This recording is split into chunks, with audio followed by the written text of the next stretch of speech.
머니쇼입니다. 황소도 돈을 벌고 곰도 돈을 법니다. 주식시장은 강세장이나 약세장이나 언제나 투자 기회가 널려 있는 것입니다. 그러나 욕심 많은 돼지는 잡아먹힙니다. 여러분이 주식시장에서 욕심을 부리게 되면 시장에서 도살당하고 맙니다. 절대로 욕심 많은 돼지는 되지 마시기 바랍니다.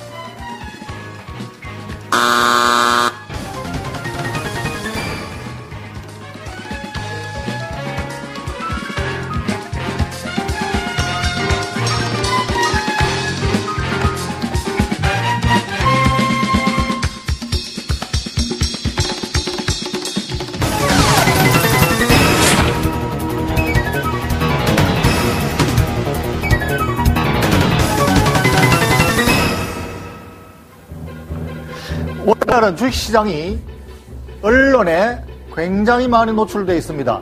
그렇기 때문에 시장 요인으로 인해서 변동성이 굉장히 커져 있습니다. 그러니까 주가가 등락이 굉장히 커지는 것이죠. 변동성이라고 하죠. 온갖 뉴스들의 보도에 따라서 정시가 등락을 춤을 춥니다. 회사의 실적이나 경기와는 상관도 없이 뉴스에 의해서 움직이는 것이죠. 그래서 굿 뉴스가 나오면은 주가가 올라가고 배드 뉴스가 나오면은 주가가 떨어지는 이러한 것이 바로 시장 변동성이라고 하는 것인데, 시장의 변동성에 많이 노출되어 있는 이유는 오늘날 미디어가 굉장히 많이 발달했기 때문입니다. 미디어의 수단이 과거 몇몇 개의 신문이나 방송에만 나오던 뉴스들이 온통 비제도권의 언론까지 가세해서 시장의 언론에 대한 정보를 확대시키고 더 확산시킵니다.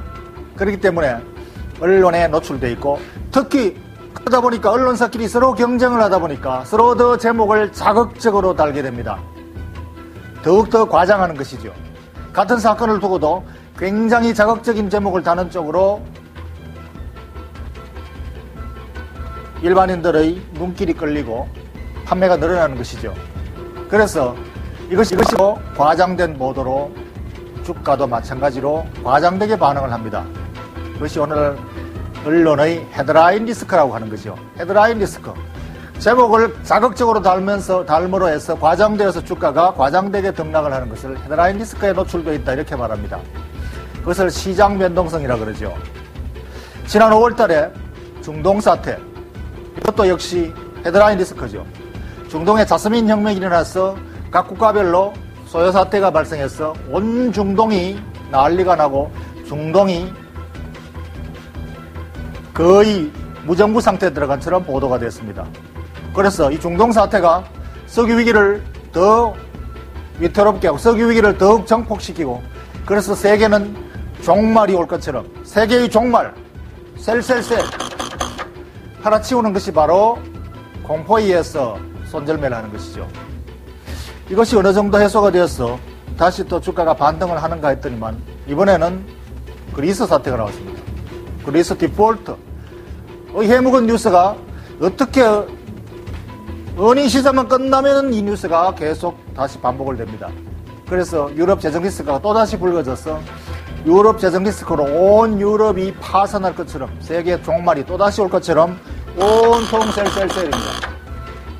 그래서 이러한 공포심리, 이러한 심리는 언론이 자극하고 헤드라인 리스크에 노출되어 있기 때문에 시장이 실질보다 훨씬 더 과장되게 반응을 하는 것이 바로 시장 변동성입니다. 그래서 이 시장 변동성에 대해서 투자자들이 어떻게 대응하는가에 따라서 투자의 성패가 달려있습니다.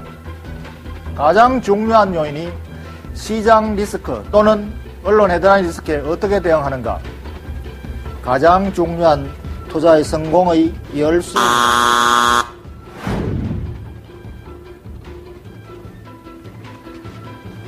이러한 변동성에 있어서 조정이 나오면은 보통 놀라서 주식을 팔아치우지만은, 조정은 통상 10%의 시장 지수로 해서 10% 조정은 통상적으로 반복해서 나옵니다.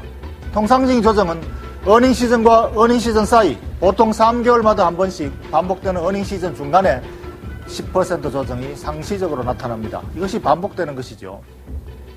개별 종목별로는 20% 내지 30% 조정이 나옵니다. 최근에 유화주가 그런 조정을 보인 것이, 시장은 5%, 10% 조정하지만 주도주는 그보다 훨씬 더 등락이 크게 나타나는 것이죠. 그래서 이 조정에 대해서 어떻게 현명하게 대처하는가가 바로 투자의 승부가 달려 있습니다. 그래서 이것을 내가 투자자인가 또는 매매자인가에 따라서 대응 방법이 달라집니다. 내가 도대체 매매자인지 투자자인지 구분이 안 되어 있으면은 그야말로 놀라서 팔고 사고를 반복하는 것이죠. 헤드라인 리스크 나올 때마다 셀 하고, 다시 해소되면은 바이 다시 셀 다시 바이 와우, 또 터졌다. 셀 손절매 리스크 방어하기 위해서 손절매를 4번 하니까 반토막이 나버렸습니다. 수수료까지 포함해서 반토막이라는 주식을 회복하기는 더더욱 어렵습니다. 그래서 매매자가 시장에 대해서 손실을 더 키우지 않기 위해서 손절매를 반복하면은 바로 반토막이 되는 것이죠. 덮어놓고 무작정 손절매하는 것이 매매자의 전략이 아닙니다.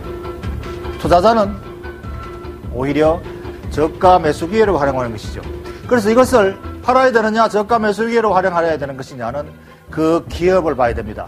시장 변동성보다, 시장 변동성이 발생했을 때, 이것이 내가 보유하고 있는 종목의 기업 실적에 어떤 영향을 미칠 것인가, 이것에 집중해야 부안외동하지 않게 되는 것이죠. 그래서 시장 대응은, 매매자는 주로 손절매를 대응해야 되지만 막연한 손절매로 반복하는 것은 실패를 하게 됩니다. 그러나 투자자는 기업의 실적에 영향이 없는 헤드라인이라면 보유 내지 저평가 추가 매수로 대응합니다. 그래서 차트를 보면은 사례로 최근에 종합지수가 전 고점 거의 수준으로 다시 다가왔네요. 오늘 좀 멈칫하고 있지만 오늘은 오늘 조정은 뭐야 이거? 미국의 어닝 스프라이즈도 나왔다고 하고 고용지표 그 말 많던 고용지표가 개선됐다고 하는데 왜 지수는 더 이상 못 가는 거지? 바로 이것이 시장이 예측하지 못하는 겁니다. 그럴 수가 있습니다. 전혀 논리적으로 이해가 안 되는데도 조정이 올 때가 있습니다. 이것은 바로 지난번 조정을 했어야 될 때 조정을 안 하고 지나치게 빨리 왔던 그 되돌림이지요. 그래서 주가는 먼저 왔기 때문에 호재가 있어도 지나치게 빨리 왔으면 다시 멈춰서는 것이 바로 조정이고, 이것은 투자자들이 예측 불가능한 영역입니다. 그렇기 때문에 여러분이 오늘 조정을 예측 못했다고 해서 스스로 괴로워하지 마십시오. 그것은 아무도 예측 못하는 것입니다. 당연한 것입니다. 스스로를 미워할 필요가 없습니다. 다만 어떻게 대응하느냐이죠. 어떻게 대응하느냐. 내가 매매자이냐 투자자냐, 여러분의 투자 성향을 정확하게 구분을 하셔야 됩니다. 자, 지난 걸 한번 되돌켜 봅시다. 지난번에 전고점을 돌파한다고 해서 이제 장이 본격적으로 가는가 해서 매수를 했더니만 조금 더 가더니만 20일 이평선을 이탈했어. 중동 리스크, 자스민 사태가 났다. 손절, 10% 이상 손실이 발생하지 않기 위해서 손절. 손절 잘했네요. 그죠? 조정에 매우 편안하게 대응했는데 다시 반등해서 올라탔더니만 여기서 또 매수를 했더니만 이번에는 또 사태가 발생했죠. 지구 종말인 사태. 그것이 바로 그리스 디폴트 사태. 유럽이 파산한다. 또 손절매. 이제 다시 주가가 전 고점 수준으로 반등했는데 손절매한 이후로 다시 올라타지 못하고 딱 줬던 게 지붕 쳐다보듯이 쳐다보고만 있습니다. 만약 여러분이 투자자라면은 여기서 올라탔더라도 내가 가지고 있는 종목의 수익에는 변함이 없다라고 판단하면은 그냥 가지고 있었으니 이때 수준 그대로 다 회복했네요. 원래 제자리로 왔지요. 놀란 토끼 마냥 손절매 매수 반복할 필요가 없었습니다. 오히려 이때 추가 매수, 낙폭 과대 추가 매수 했다면은 지금 주가는 제자리에 와 있지만 아마 이익이 훨씬 더 많이 나 있을 겁니다. 이것이 바로 투자자이냐 매매자에 따라서 시장 대응을 어떻게 하느냐에 따라서 승패가 결정되는 것이죠. 그래서 이러한 것들이 바로 과장된 언론 보도에 흔들리지 않는 자기만의 매매 요령이 되겠습니다.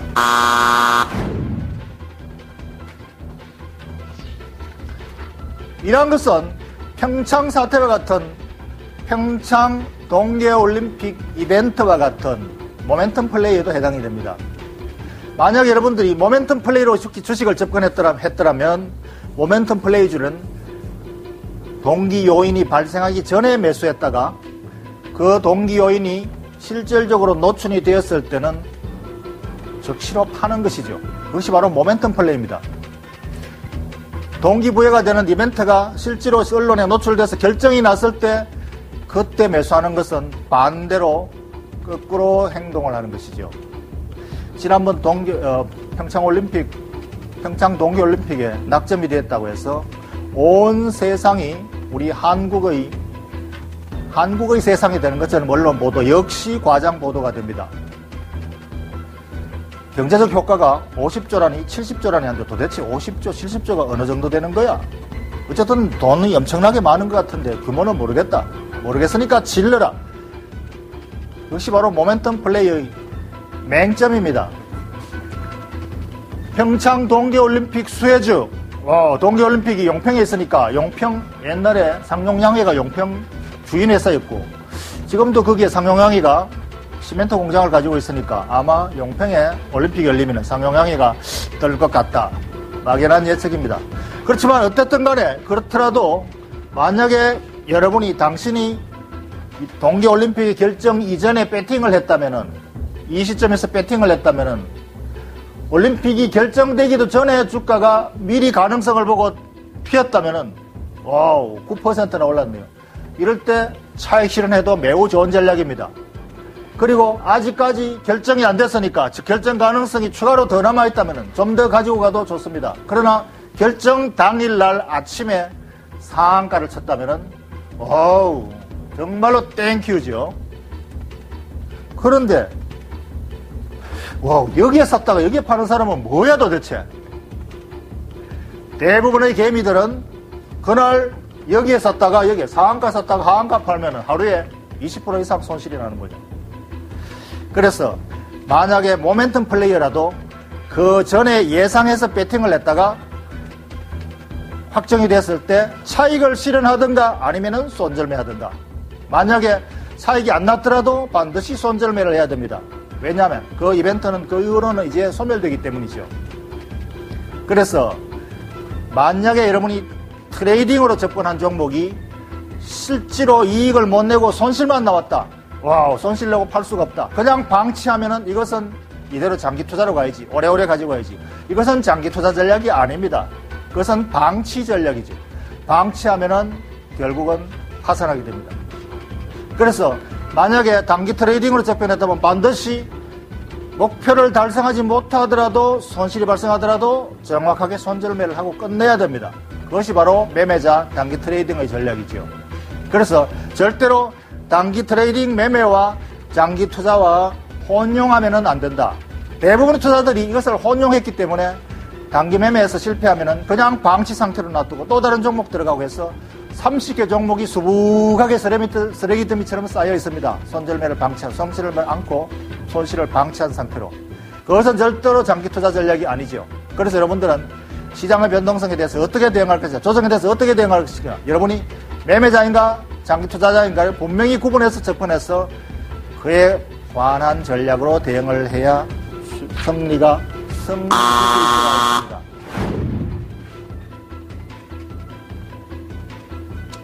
투자 포인트 정리하겠습니다.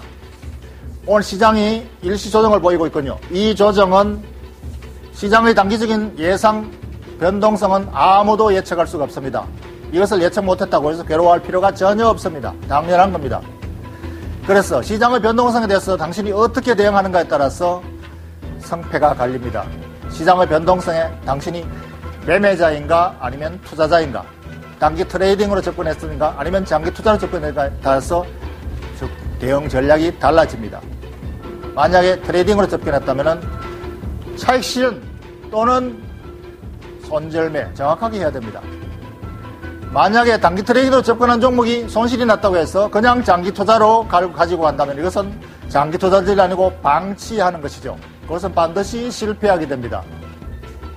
매매자와 장기 투자는 분명히 구분해서 대응을 해야 됩니다. 타이밍이 전부이다라는 말은 바로 이런 경우를 두고 말합니다. 주식시장은 타이밍이 전부입니다.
박준호의 머니쇼에서는 여러분의 참여를 기다립니다. 이해 불가의 시장 상황, 너무 어려운 이슈와 경제 용어, 매매 타이밍이 궁금한 종목과 업황 전망까지 여러분의 궁금증을 보내주세요.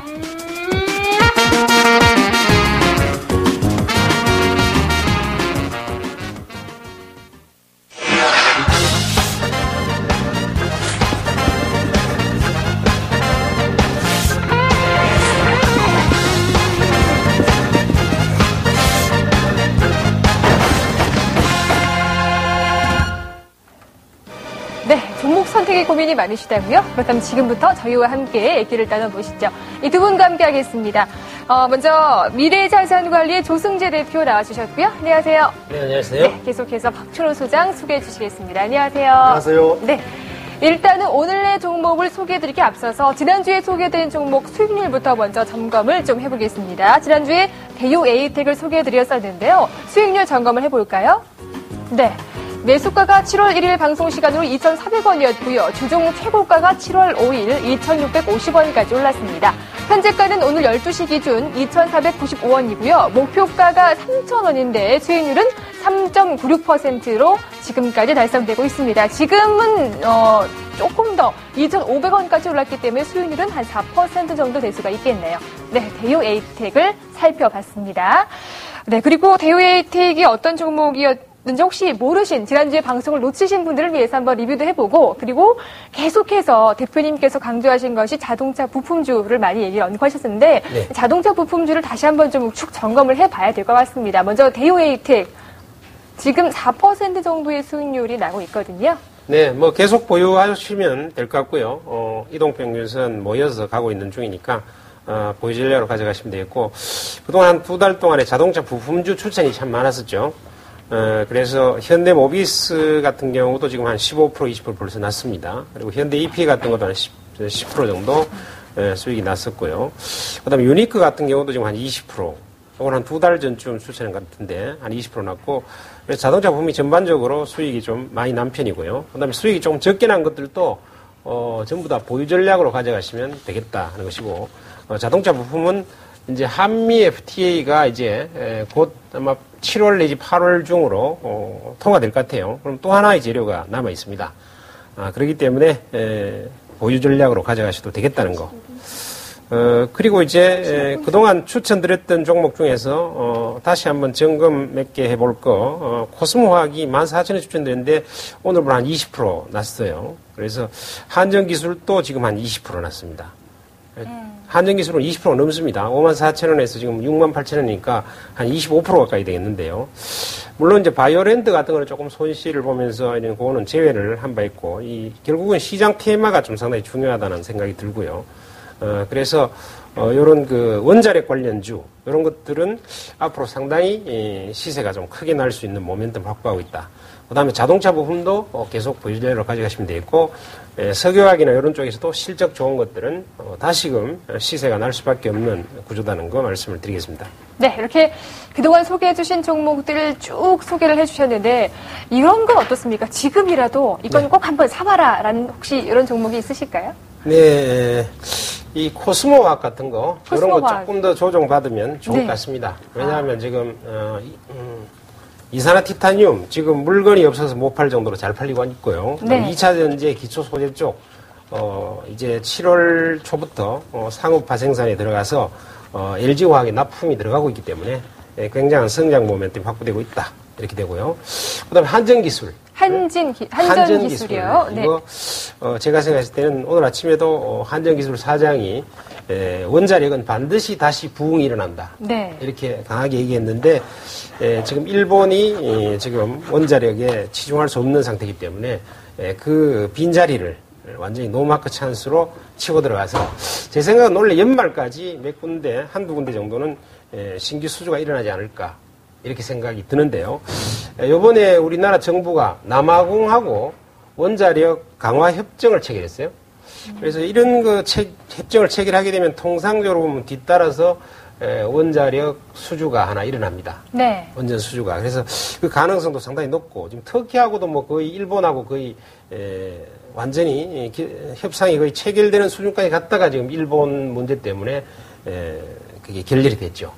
그것도 이제 한국으로 오지 않을까. 네. 근데 터키는 우리 형제국 아니에요? 그렇죠. 책임제도 비슷하고 축구도 우리 4강에서 같이 했었죠. 같이 했잖아요. 네. 그러니까.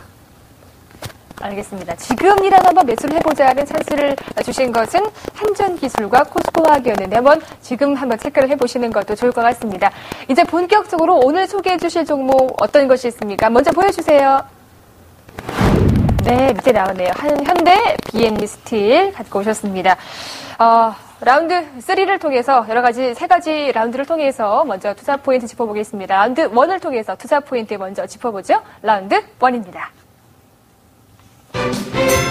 Round 1.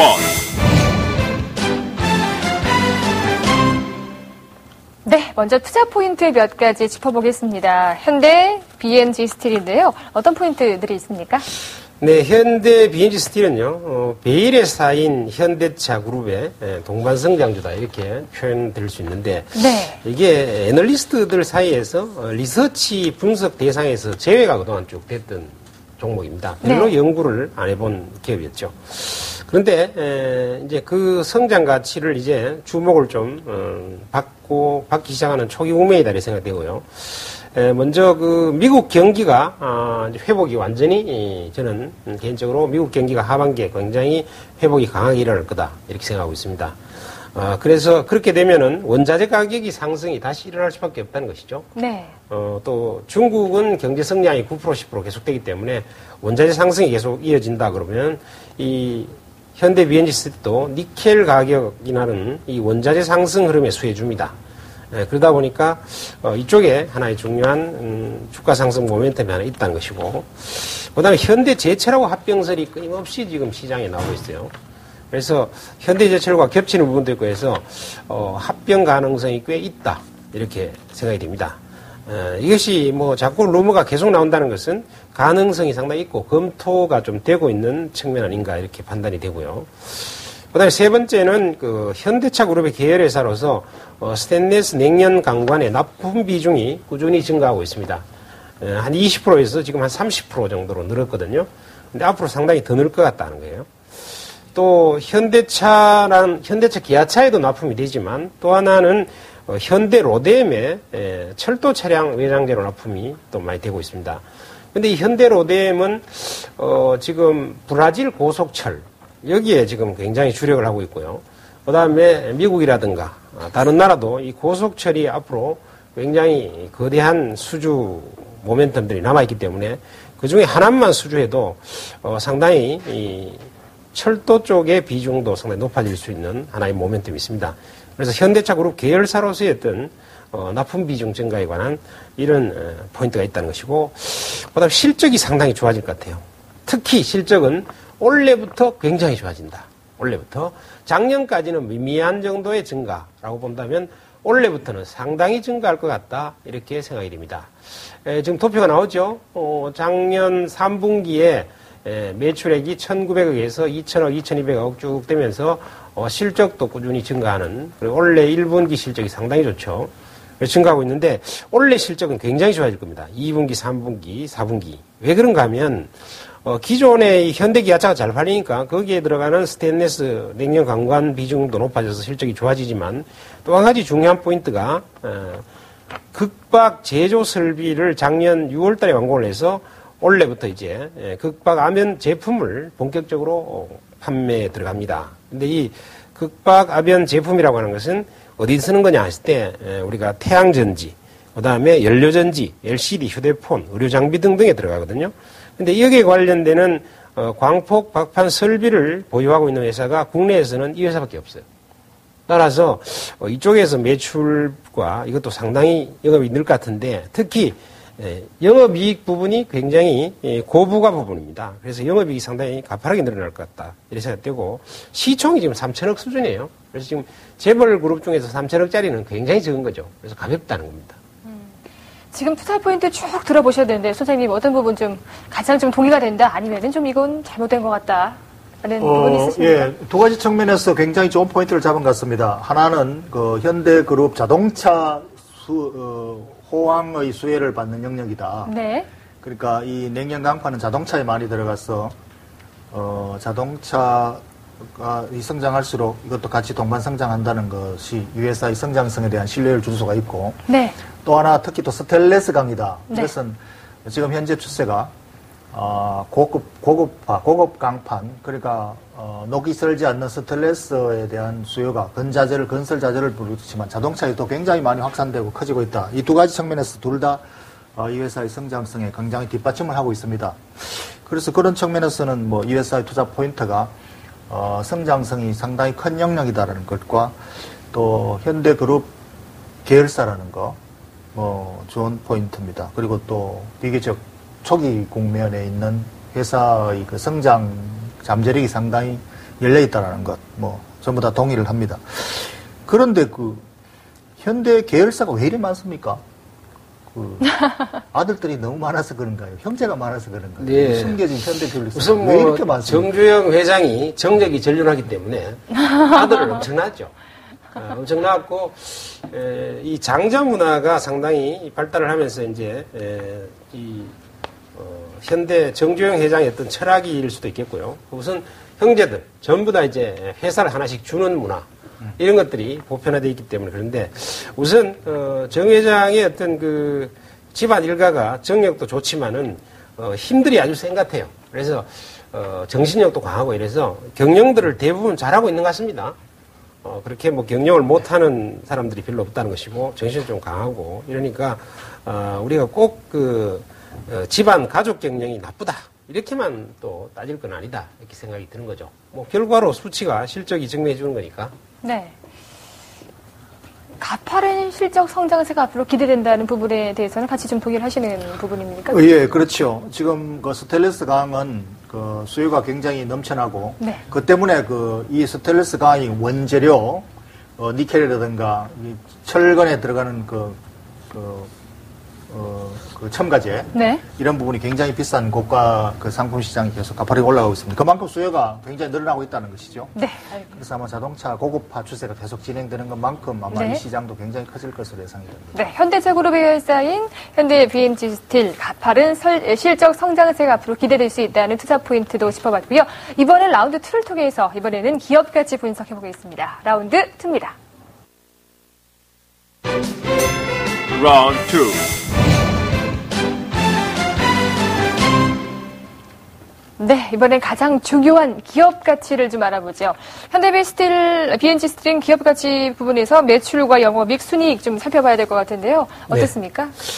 네, 이 현대 BNG 스틸의 기업 가치 분석 한번 정리를 해보면은요. 네. 이 매출이 우선 꾸준히 잘 늘고 있습니다. 2009년도에 매출이 5,800억대였는데 10년도에 7,800억, 한 2,000억 늘었죠. 올해 1분기가 2,200억 늘었어요. 단순 증가분만 생각해도 한 8,900억 정도 올해 나올 것으로 보였습니다. 지금 이 이제 분석이 좀 어려운 것은 증권사나 이런 데 애널리스트들의 분석 자료가 별로 없어요. 네. 그런데 영업이익은 지금 뭐 2010년도가 404억 정도 나왔는데 원래 1분기에 145억 나와서 올해는 480억 정도 예상되고요. 순이익도 꾸준히 나오면서 480억대 가까운 순이익이 나올 것으로 보여집니다. 그 다음에 EPS가 대략 3,164원 정도 이렇게 나오는데요. 지금 에비타도 보면은 굉장히 꾸준히 증가하는 그런 양상을 보여줘서 기업 가치 증가가 상당히 강화되고 있다는 것을 알 수 있는데요.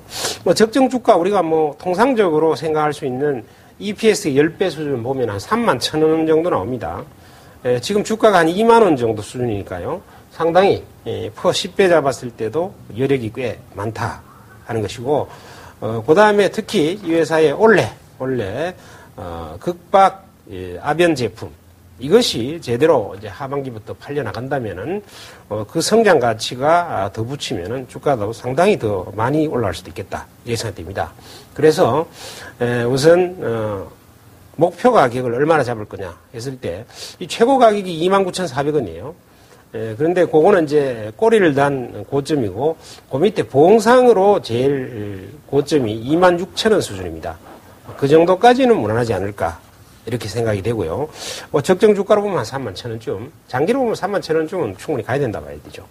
그러나 적정 주가 수준으로 봤을 때 한 26,000원 정도만 잡으면은 보수적으로 잡았다. 이렇게 생각이 되고, 손절 가격은 19,000원에 잡겠습니다. 그리고 매수 가격은 지금 조금 오르고 올랐는 추세이기 때문에 한 단계 조금 낮추어서 2만원 전후 정도 사면 될 텐데, 뭐 이게 또 매수가 안 오고 날아갈 수도 있으니까 일부 조금 매수를 해놓고 또 내일 모레 보면서 밀리면은 더 자신 있게 매수해도 문제가 없겠다. 이렇게 말씀드리겠네요. 네, 2만 원 정도에서 매수를 해서 일단 단기적으로는 26,000원, 장기적으로는 31,000원까지 보시고 손절가는 19,000원 제시하셨는데요. 소장님, 이런 목표가와 손절가 좀 적정합니까?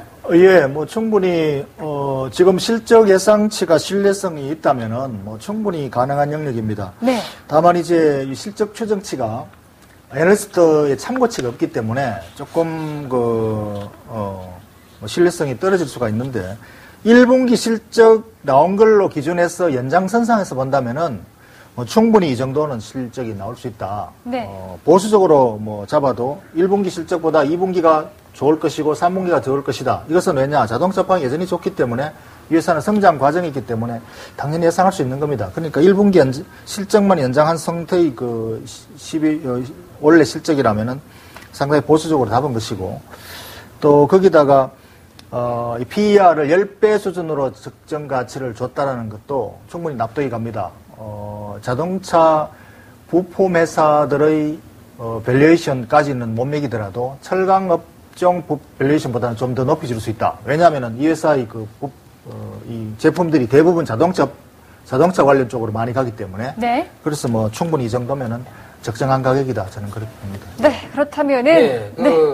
우리 박 소장님께 한번 물어보겠습니다. 네. 하반기에 니켈 가격이 좀 떨어진다고 하면은요, 실적이 좀 나빠져서 이게 밸류에이션을 좋게 잡는 것에 문제가 있을 수도 있다. 이렇게 생각되는데, 그런 관점에 대해서 어떻게 생각하세요? 아닙니다. 그런데 니켈 가격이 떨어진다면 오히려 원가가 줄어들어서 더 좋은 점이 있고요. 네.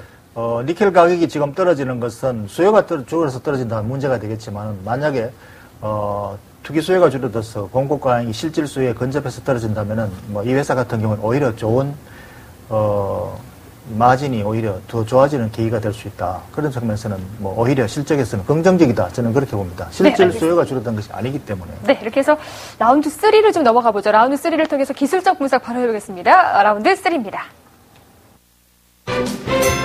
Round 3. 네, 차트를 좀 보죠. 기술적으로 보니까 어떻습니까? 차트 면에서는요? 네, 차트 한번 볼까요? 차트를 보시면은, 원래 4월달 한 달 동안에 부쩍 올랐죠. 그래도 어마어마하게 터졌습니다. 뭐 엄청난 이 회사의 설립 역사상 최대 거래가 원래 4월달에 한꺼번에 쏟아지면서 시세가 한번 확 튀었죠. 그래서 거의 시세가 2배 정도 튄 다음에 주가가 쭉 빠졌습니다.